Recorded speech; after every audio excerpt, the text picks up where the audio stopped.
नमस्कार, सत श्री अकाल। स्वागत है आप लोगों का इस वीडियो में। ये व्लॉग तो नहीं है, लेकिन मैंने आप लोगों से एक लाइव वीडियो में पूछा था कि मैं तंजानिया पे टूरिस्ट गाइड बनाऊं या ना बनाऊं, तो आप में से कुछ लोगों ने बोला बना दीजिए। और मेरे पास आज फ्री डे था तो मैंने सोचा ज़रूर यार बना देती हूँ, किसी ना किसी को तो मदद कर देगी, चाहे सबको ना करे। तो इस वीडियो में हम बात करने वाले हैं तंजानिया के ऊपर, और ये वीडियो को हम डिवाइड करेंगे 3 पार्ट में। मैंने कुछ चीज़ें लिख ली हैं फ़ोन में, क्योंकि इस बार ना मैंने साथ के साथ कुछ चीज़ें कैलकुलेट नहीं करी थी।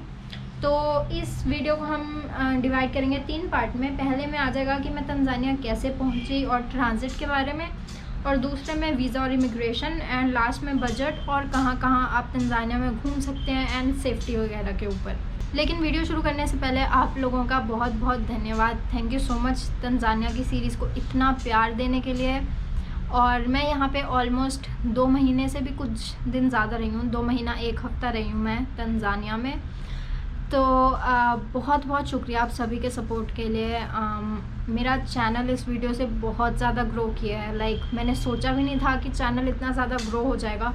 तो बहुत बहुत शुक्रिया आप लोगों का। एंड आगे वाली सीरीज़ और मस्त आने वाली हैं, एंड जल्द आपको बताऊंगी कि मैं ज़ाम्बिया अगर मेरे से क्रॉस हो गया तो अगले एडवेंचर क्या होने वाले हैं। तो जुड़े रहिए चैनल के साथ, एंड और अच्छा कंटेंट आने वाला है अगली कंट्रीज़ का। एक बारी ज़ाम्बिया क्रॉस हो जाए उसके बाद तो बहुत मज़ा आने वाला है। और ये अगर यार वो पीछे से कोई आवाज़ आ रही है, वो थोड़ा ना काम कर रहे हैं वहाँ पे।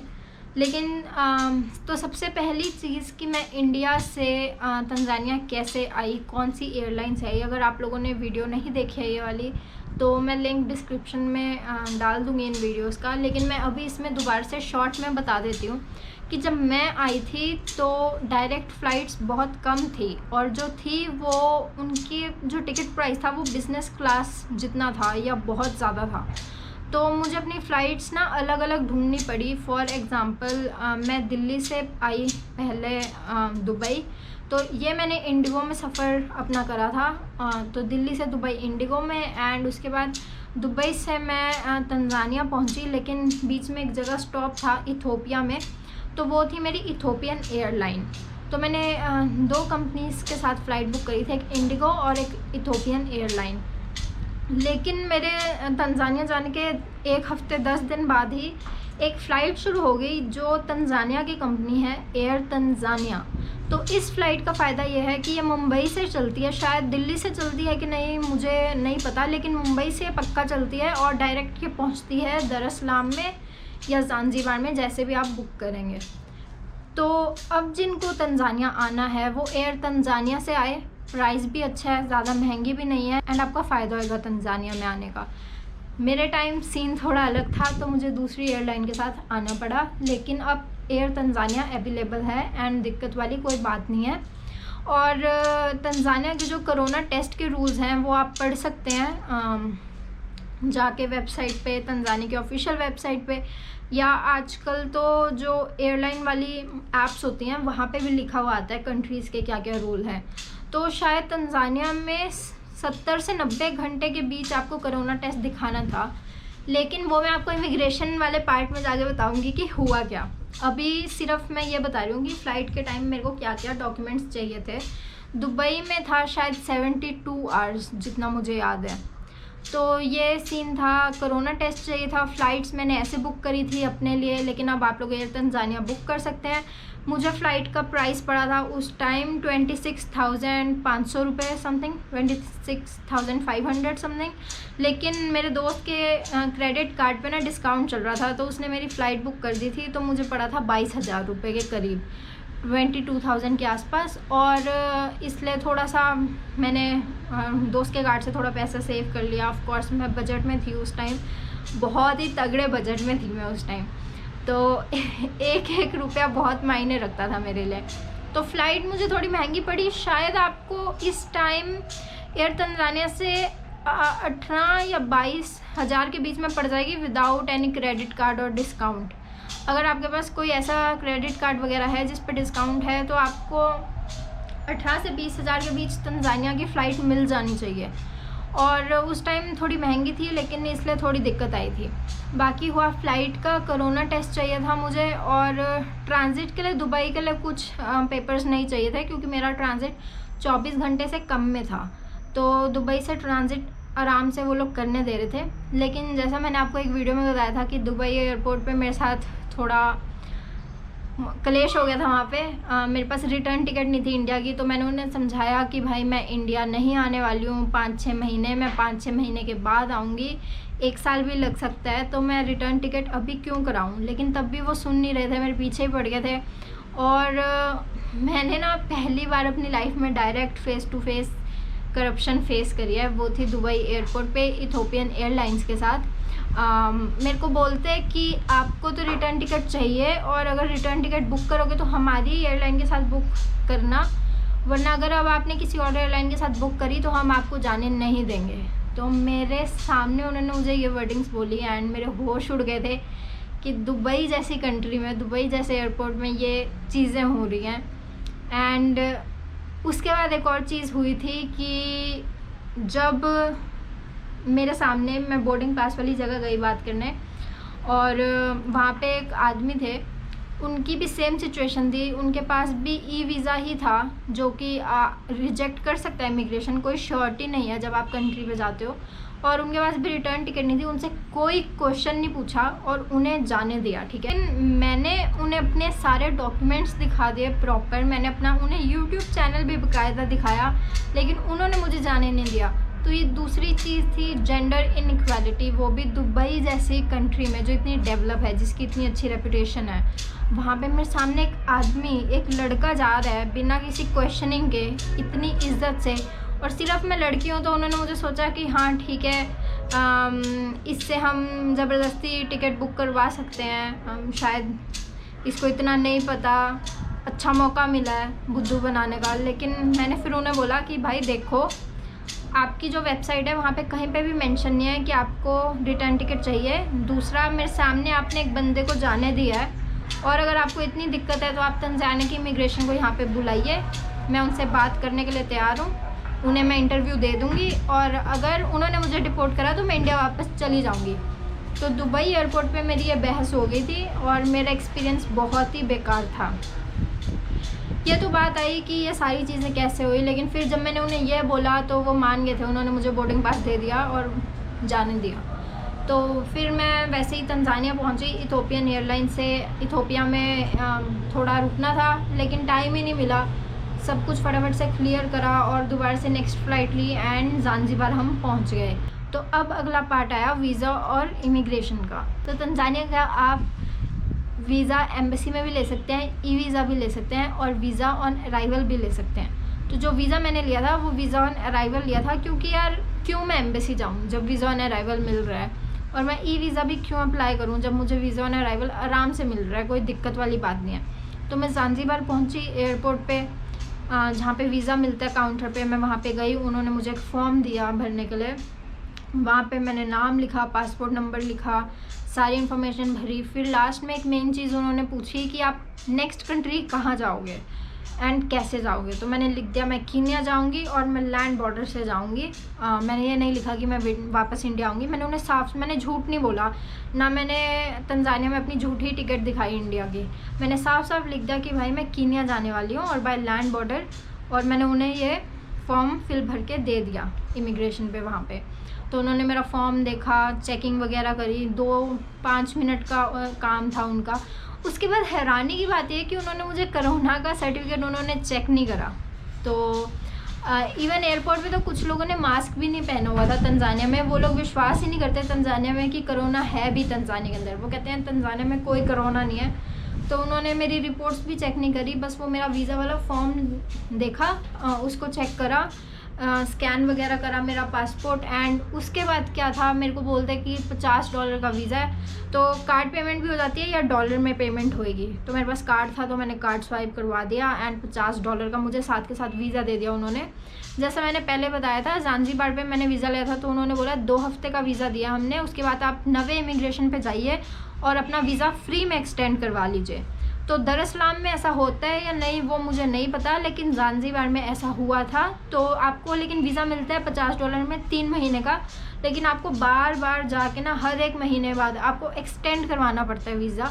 ये बात मैंने पहले भी बोली है। और ये रहा पासपोर्ट, ये मैंने पहले भी एक वीडियो में दिखा रखा है, एंड ये रहा मेरा एक्सटेंशन, 2 बारी मैंने यहाँ पे करवाया था, तो ये 22 दिसंबर तक का है। और पहला वीज़ा जो उन्होंने मुझे 14 डेज़ का दिया था वो यहाँ पे है, इस पर लिखा हुआ है 2 वीक्स। तो ये वाली वीडियो भी अगर आपको एक्सटेंशन वाली मेरी जो स्टोरी थी वो देखनी है, वो मैं लिंक डिस्क्रिप्शन में डाल दूँगी। और अब बात आती है, ये बात हुई वीज़ा की और इमिग्रेशन की, तो अब बात आती है बजट की और घूमने फिरने का और सेफ्टी की। तो यार तंजानिया में ना, स्पेशली अगर आप ज़ांज़ीबार लोगे और मेनलैंड लोगे, 2 पार्ट्स हैं, एक ज़ांज़ीबार आइलैंड है और एक ये मेनलैंड है, एंड टूरिस्ट एरिया और लोकल एरिया, इस तरीके से अगर आप देखें तो हमारे जो इंडिया के टूरिस्ट एरिया होते हैं, ज़ांज़ीबार उनसे 4 टाइम्स मोर एक्सपेंसिव। ज़ांज़ीबार में सिर्फ एक स्टोन टाउन है जो इंडिया से 2-3 टाइम एक्सपेंसिव है, लेकिन जो और टूरिस्ट डेस्टिनेशन है ज़ांज़ीबार की वो हनीमून डेस्टिनेशन है, and those are 4 to 5 time expensive than Indian tourist places. तो वहाँ पे हद से ज़्यादा खर्चा हो सकता है, लाइक बहुत बहुत बहुत ज़्यादा। सिर्फ एक स्टोन टाउन है जहाँ पे आप थोड़ा नॉर्मल खर्चे में रह सकते हो, वो भी ज़्यादा ही है, वो भी इतना कम नहीं है। तो ज़ांज़ीबार में बहुत ज़्यादा खर्चा होने वाला है। तो वहाँ पे मैं शुभम के साथ थी, ब्रेडन के साथ थी और ख़ुद भी थी, तो इतना ज़्यादा कैलकुलेट नहीं करा है। एंड होटल वगैरह के बिल तो हम एक ही जगह में थे, तो वो शुभम ने उस टाइम पे कर दिए थे। और अब बात करते हैं जब मैं मेनलैंड में आई, तो वैसे यार मैंने ना पूरा अपना इस बार घूमने का बजट नहीं बनाया, लेकिन तब भी मैं आप लोगों को एक्सप्लेन कर दूँगी क्योंकि मुझे आइडिया है कि मैंने कितना खर्चा करा है। तो मेनलैंड में भी एक है टूरिस्ट डेस्टिनेशन, तंजानिया में सफारी बहुत है। अगर आप ऐसी जगह जा रहे हो तो बहुत खर्चा होने वाला है। अरुशा साइड सफारी आपकी स्टार्ट ही होएगी $500 से $1000 के बीच। अगर किलिमंजारो जा रहे हो तो $3000 के आसपास है। तो अगर आप ऐसी चीज़ें देख रहे हो तो आपको बहुत ज़्यादा बजट चाहिए, ठीक है। लेकिन जिस तरीके से मैं घूमी आपको मैं वो बताती हूँ इस वीडियो में। मैं घूमी हूँ सदर्न पार्ट तंजानिया का, मैं अभी आप लोगों को ना यहाँ पे दिखाई देती हूँ मैप में। तो मेरे जो एरियाज़ थे ना यार वो थोड़े ना लोकल थे, तो मेरा बजट सही बैठ गया था। मुझे ज़्यादा सफारी पे वेस्ट नहीं करना पड़ा, मुझे ज़्यादा किसी चीज़ की एंट्री टिकट पे वेस्ट नहीं करना पड़ा। अगर मैं कोई लेक गई हूँ तो वो फ्री ऑफ एंट्री थी, तो मेरा सीन इस तरीके से मेरे पैसे बहुत बच गए। एंड जब भी आप नॉन टूरिस्ट एरिया जाते हो ना वहाँ पे ऐसे ही होता है, ज़्यादा खर्चा नहीं होता। तो ये रहा मैप तंजानिया का, और मैं घूमी हूँ ये नीचे वाले पार्ट में बिल्कुल। इस टाइम अगर आपको दिख रहा है मैं इस जगह पे हूँ, तो मैं ये जगह ऐसे नीचे वाला सदर्न तंजानिया पूरा क्रॉस करके आई हूँ इस तरफ से, इस तरीके से ये वाला पूरा बेल्ट। एंड इस तरफ ऊपर की तरफ ये अरुशा वगैरह है, यहाँ पे मैं बिल्कुल नहीं गई हूँ। तो मैं तंजानिया का नीचे वाला पार्ट यहाँ से मैंने क्रॉस करा है, तो मुझे एंट्री टिकट नहीं लगी, मेरी ऐसी चीज़ें नहीं लगी। तो मेरा बजट पड़ा था तंजानिया में 2 महीना ये 1 हफ़्ता रहने का, ऑलमोस्ट 40 से 50,000 के बीच में मेरा खर्चा हो गया। वो इसमें भी इतना ज़्यादा इसलिए हुआ कुछ ट्रांसपोर्ट की वजह से, और एक शिप जो मैंने ली थी ज़ांज़ीबार से दर अस्सलाम की, वो तो शिप थी 3000 कुछ रुपए की, तो इस वजह से इतना ज़्यादा खर्चा हो गया। बाकी जिन एरियाज़ में मैं थी वहाँ पे होटल बहुत सस्ते मिले मेरे को, 300 रुपये कुछ मिले। खाना बहुत सस्ता था, 50 रुपये में खाना मिल जाता था, तो दिक्कत वाली कोई बात नहीं आती थी। लेकिन अगर आप टूरिस्ट एरिया में जा रहे हो तो आप मान लो कि 50,000 से 80,000 आपका 1 महीने का खर्चा पड़ सकता है। अगर आपको वाटरफॉल्स देखने हैं, नेशनल पार्क्स देखने हैं, आपको लेक देखनी है जहाँ पे आपने एंट्री टिकट पे करनी है, वहाँ पे तंजानिया की गवर्नमेंट बहुत ज़्यादा पैसा लेती है। लेकिन अगर आप मेरी जैसी ट्रैवलिंग करना चाहते हो, आप लोकल्स के साथ रहना चाहते हो, तो आपको महीने में 20,000 में 25,000 में आपका निबड़ जाएगा, कोई दिक्कत वाली बात नहीं है। तो तंजानिया सेफ़ है या नहीं, अब बात आती है इस चीज़ की। तो मैंने यहाँ पे 1000 किलोमीटर हिचाइकिंग करी है तंजानिया के मोस्ट रिमोटेस्ट एरिया में।